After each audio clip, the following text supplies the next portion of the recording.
Blessings family, welcome back to the channel. Avalon's rising and it certainly is.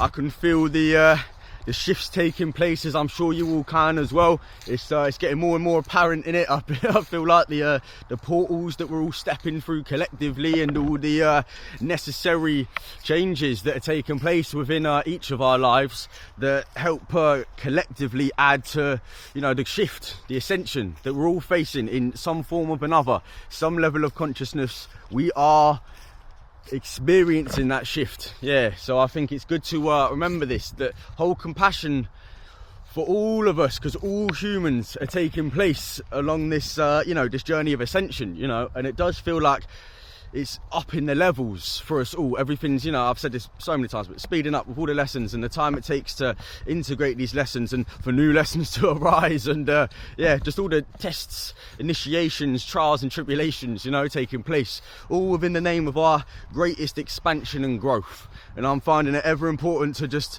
consistently and continuously remind myself of that, because because it's definitely been feeling a few struggles as of late, just in terms of that, holding that vibration, allowing myself to, with life there's highs and lows, and I think it's very important to embrace both the highs and the lows, just like with the light and the dark, but in a physical sort of sense with the highs and lows, because when I was younger growing up, and I realised I was sort of, I just bouncing between the poles, mad highs and then just such like what feels like catatonic lows, do you know what I mean?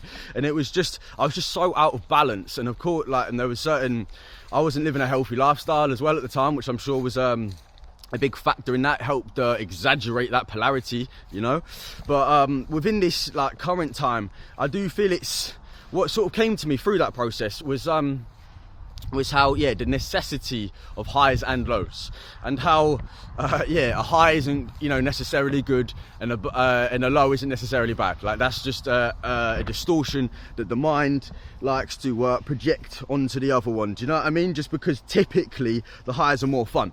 Do you know what I mean? But or whatever. Like, we get more out of it. It's stimulating. It feeds the mind. Like, whatever way you want to look at it, sort of thing. But ultimately, I realised that I need that downtime.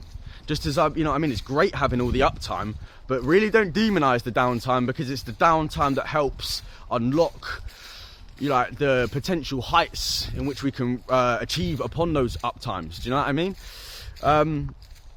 Just the importance of of rest, and because I realized that just because I was low, I didn't have to be sad and things like that. I used to before bed every evening, I would listen to proper sad music and that, because I was under the belief that I needed it, that was my wind down. You know what I mean? I needed that downtime. Do you know what I mean? I thought it really just signified how clear, I sort of I saw downtime as a sad thing, and used it because it was all I knew. Do you know what I mean? From the way that I was using it, sort of thing. Whereas ultimately, it's just peace. It's what I've come to realise is the necessity for peace. And I feel like the up, a lot of it is just joy. A lot of it being sort of a main keyword. You know what I mean? There's a whole lot of sides to it, but a sort of pinnacle of it is that joy within the ups, and within the downs. Within the downtime, peace. Doesn't need to be sad. Doesn't need to be boring. Doesn't need to be depressing. All of this. You know what I mean? Just find peace, and so now I listen to medicine music in the evening to wind down. Do you know what I mean? And unsurprisingly, it makes a massive difference in how I perceive the world. There's so many factors, to take into consideration, but it just feels so obvious to me, the difference, the impact that makes, especially because obviously we're more receptive, first thing in the rising and last thing at night. So it does make sense to sort of subliminally, on some level, program ourselves with positive information which is going to uplift, inspire, ground, and just deepen our experience of life. Do you know what I mean? Allow us to reach deeper depths of understanding and inner standing of ourselves. I think is a beautiful part of the path. But so what message wants to come through today? You know, I know I was mentioning recently in the last one about keeping up with the practices. You know, it was coming through today as a sort of little just add-on for that, was just like, just same message, but just in the sense of like, just do it and don't worry about the standard. Don't worry about the standard. This is, at least in today's message, this is what's resonating, you know, is just keep up with the practice, like whatever necessary. Do you know what I mean? At any means cost. Yeah. Yeah, because it's not about having like the best, say like the best workout or the best freestyle or like whatever. It's like every time. That's not how life works, isn't it? Do you know what I mean? And it was good to like, it seems really obvious as I had the thought, but you know, just to gently remind myself that, yeah, like it's not going to be the best every time, is it? Because it wouldn't be the best at that point. Do you know what I mean? You'd get used to it, and it's all relative. Do you know what I mean? Just like we need those lows in order to experience those highs. Do you know what I mean? Same with the practice. So yeah, just stick at it. Like, even when you're not feeling it, do a little one. Do you know what I mean? Just do a bit less or whatever. Like, that has been feeling quite like an important message for me to receive as of late, sort of thing. Stop just thinking, oh, I'm a bit tired, like I'll probably do a bit better tomorrow. Nah, like literally, it feels a bit like we're past that. Collectively, there's no more time for that. Like, we need to crack on. Like, do you know what I mean? It's the vibe that I get, which is cracking on with all of it, man. So it's like, it's cracking on, as much as that can sound like a do energy, like part of that is like, well, I need to get better sleep. So by cracking on, you know, yeah, an aspect of that is, yeah, like eating earlier, going to bed earlier. Do you know what I mean? Waking up more well rested. So therefore, I'm naturally more willing to engage in these activities and, yeah, engage in the practices which I find promote a healthy lifestyle. Do you know what I mean? Like that, which a lot of it, I'd call it self-care personally. I sort of like link it all as the same, to be honest. That sort of, yeah, whatever practices they are, just that which grounds you, that which fuels you, that which inspires, that which allows you to hold a deeper level of compassion for yourself and others. Whatever these practices are, because it's infinite, do you know what I mean? And it's such a beautiful thing. So like, I think it's always worth taking the time to find our practices, do you know what I mean? Or just hold space for our, you know, these chosen practices to come through, do you know what I mean? And because I find that sort of just holding space for it, like I just do little things, and then before I know it, like without really thinking about it, a few months later, I'm like, wow, I do this like pretty much every week now or whatever, innit? So it's just, yeah, following that flow, following the heart, and overriding the mind.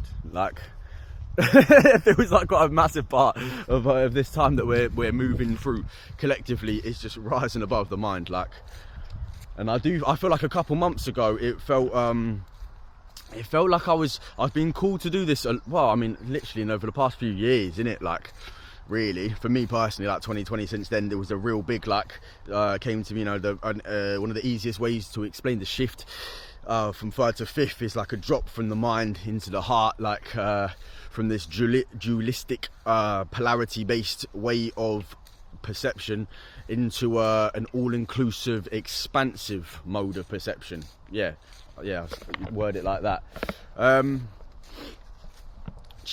Yeah, so a couple months ago, and that I feel like these lessons were just so consistent about this dropping from the mind into the heart, and it just all felt a little bit more graceful. This is just my opinion of my experience of the energies, you know. It all felt a little bit more graceful, and then in the past like few weeks or whatever, it feels like that's been very much a key aspect, that same lesson coming up, but a bit more forceful. Not quite as graceful. Maybe that's just how I've responded to it. But yeah, it's really, what's it helped to illuminate within me? It's helped to illuminate, yeah, this real, like, that life is not about getting what your mind thinks it wants. My life is nothing to do with me getting what my mind thinks it wants. It's about trusting the plan and holding faith that whatever comes to me, has brought unto myself, and therefore that which is will always behold the most beauty, and everything holds its place within its designated context. So like, once we allow these concepts to root within our reality and we start to see its effects rippled out through our as-lived life, it then becomes a lot easier, I think, to tune in with that which we truly wish to move towards, you know?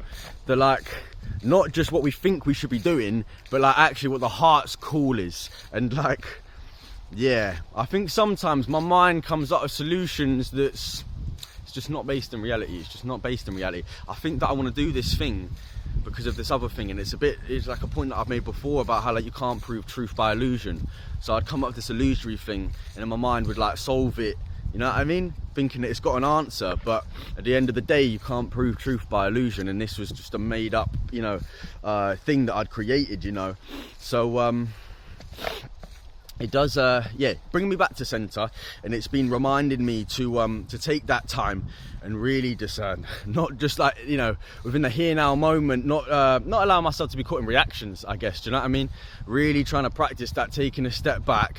Yeah, I'm not saying I get it right first time. Like, this is what I mean. The past few weeks, it's humbled me. It's really humbled me, my family, and I'm curious of how it's been for you energetically and with your, yeah, how your journey's been flowing, because it does just feel like everything's up in the ante, and just, yeah, calling us into a deeper sense of surrender, yeah, and a deeper sense of trust, and yeah, as I say, holding faith within the divine plan that is. So yeah, keep loving yourselves, my family. Keep taking that time with self and explore. Have a little delve. Have a little, like, you know what I mean, like little poke around in there when our triggers are arising and we're feeling hurt. And yeah, and I suppose yeah, a big one, like just a key one that's so obvious for me is anger. Do you know what I mean? I really like, and I feel grateful. Yeah, I feel grateful that I'm like, I just feel like it's just never justified, if you know what I mean. Like, I can understand it and I can see the sense in it, and I think it's very important to when we're sort of, I used to try and view life or work out life based on a lot of right, wrong, good, bad thinking, you know what I mean? Whereas now I seek sense, I seek understanding, no more, no less. Like, it doesn't need to be right or wrong. Like, that's where the stress comes in, that's the polarity, do you know what I mean? Whereas just understand, understand, see the sense in that which is, do you know what I mean? And I think that naturally kind of dissolves a lot of the, yeah, just egoic based things that we're ready to leave behind, do you know what I mean? And I do think, like, pick up the ego and love ourselves, love the personality, that which gives definition to life. I had a dear brother, Pedra, gave me that idea in it, so shout out you for that one, bro. But yeah, 100%, like, the ego is just that which gives life definition, do you know what I mean? So never, I'll do my best to not demonize that, and practice a healthy relationship with self. And part of that, I think, is loving the ego. But it's just clarifying that the ego's not the one in the driver's seat. Do you know what I mean? It's acknowledging that the ego's in the car and being nice, you know what I mean? You don't want to throw shade to anyone who's like who you're riding with. Do you know what I mean? So, like, it's important to show love, but just remember, and you can even like accept their suggestions. You know, when they're like, take the right up there, take the right up there, and it's like, there's a way of navigating that, of going, all right, yeah, I hear you, brother, I hear you, and maybe if it feels safe on this occasion, you know what, we'll take a right this time. Do you know what I mean? And we'll follow it. And then on those other times, being like, oh, I hear you, and it's just about learning to do it like sort of politely, I find, because it's that link with the ego and the inner child. So I think it's always worth trying to be like as nice as we can, do you know what I mean, to self, all aspects of self, do you know what I mean? It just makes sense. So on those certain days when the ego may make a suggestion, it's having that compassionate action, that like righteous sovereignty, to be aware that this is not for the best, this is not not the best for me, not the best for us collectively. So therefore, I appreciate your suggestion, but I think I'm gonna go this way. And really trying to follow that silent voice inside, do you know what I mean? Which, like, I get can sound abstract or whatever, but like, you know what I mean? You will have experienced this. You just will have experienced this. So yeah, I trust in that. Oh. But yeah, more than anything, I'm sending so much love to you, my family, and I'm sending my strength. I'm sending my might. I'm sending that golden white Christ light to each and every one of you, because I know that the shifts that we're currently undergoing, it feels big, it feels really prominent, and I know that any darkness, any shadow that I've stepped into within my as lived experience, is only ever led unto blessings, only ever led unto light. Do you know what I mean? So I think it's led unto gold. Love that. So yeah, no more fear. No more fear of the fear itself. Do you know what I mean? Let's embrace this fear, and let's embrace our anger, and let's embrace our sadness and all of this madness. Do you know what I mean? Like, let's embrace it with open arms and open heart, willing ears and willing eyes to see sense, seek understanding, and we collectively will find sense. And we don't need to demonize, to punish, justify. Let's face it, all we need to do is rectify, do you know what I mean? And reclaim that inherent state of sovereignty, that inherent state of love and peace, which I spirit naturally moves through.